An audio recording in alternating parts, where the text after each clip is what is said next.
Dave, thanks for coming out to talk to us. It's been quite a long time since the final whistle. What's been going on? Just said to the players a few home truths. Told them a few people exactly where they're at, and told them it's unacceptable. Has that been a total letdown, what you've seen today? I'm not sure I'd use them exact words, but I think you're on the right lines, yeah. Why do you think it's happening? I don't want to say too much, right? Because I think a lot of it, the answer to that question has to stay internal. But as I've just said to them, there's no magic wand. There's hard work, there's belief, and there's that resilience, and there's that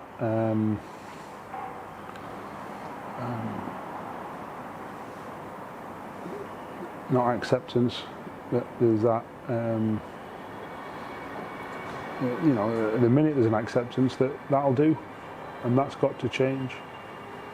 I actually think MK were worse than they were last year. They beat us comfortably. I don't think they had particularly worked that hard either. And that shows how far, where we're at compared to last year. And I don't want to use last year as a barometer because half the team's not here for a start. But we don't change our principles and our beliefs, and we will give them all the support in the world. But the players have got to understand that they've got to do better. They've got to do better. They've got to not make the silly mistakes that they made.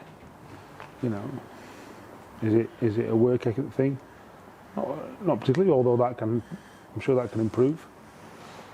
But they can't make the mistakes that they've made and expect to win games of football.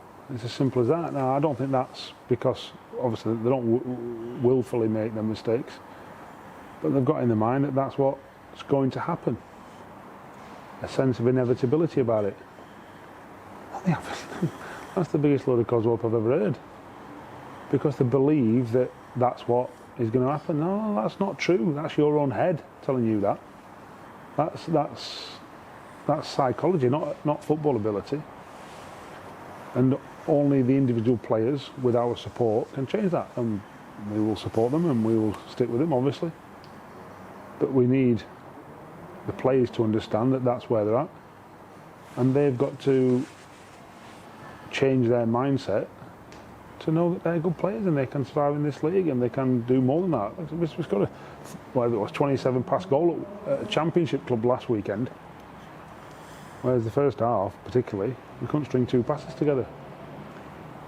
It's like, that's standards. Come on, you're better than that.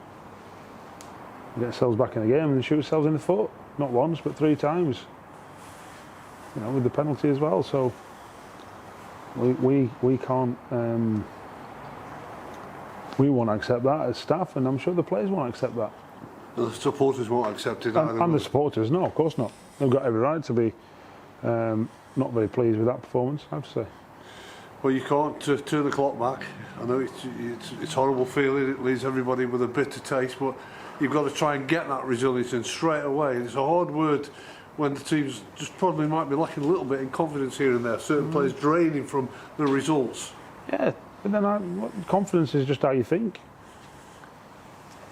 Confidence is a state of mind. I can say to you, are you confident in your questions tonight? You say, yeah, of course I am.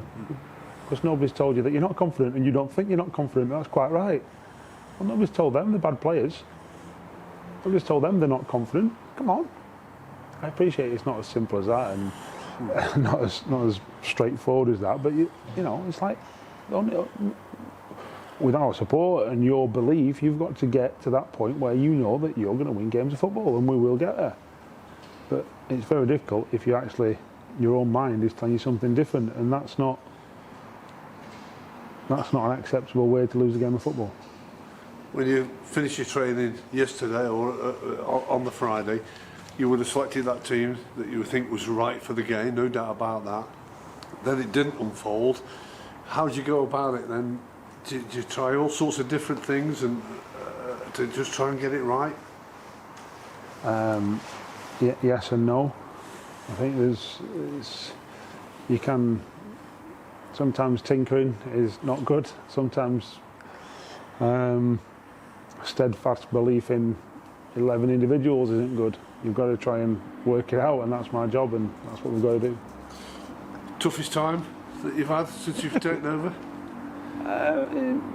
Yeah, I'm 19th and 21st in League Two wasn't pleasant either when we first come in, and first season and a half, and that's the cycle we're in at the minute, and it's not easy.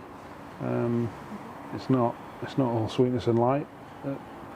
We've got to make sure that them players understand the severity of where they're at and the situation we find ourselves in, and we will keep working hard with them and keep developing them to make them better, in the hope that that transmits to performances for 90 minutes on the pitch. The one thing you've got to do is keep yourself going and your coaching staff. You've got to be seen that you're giving them everything. There's, of course. No place for hiding for you. No, of course not. Of course not. That's why I'm still here, and not anyone else. I think that's important.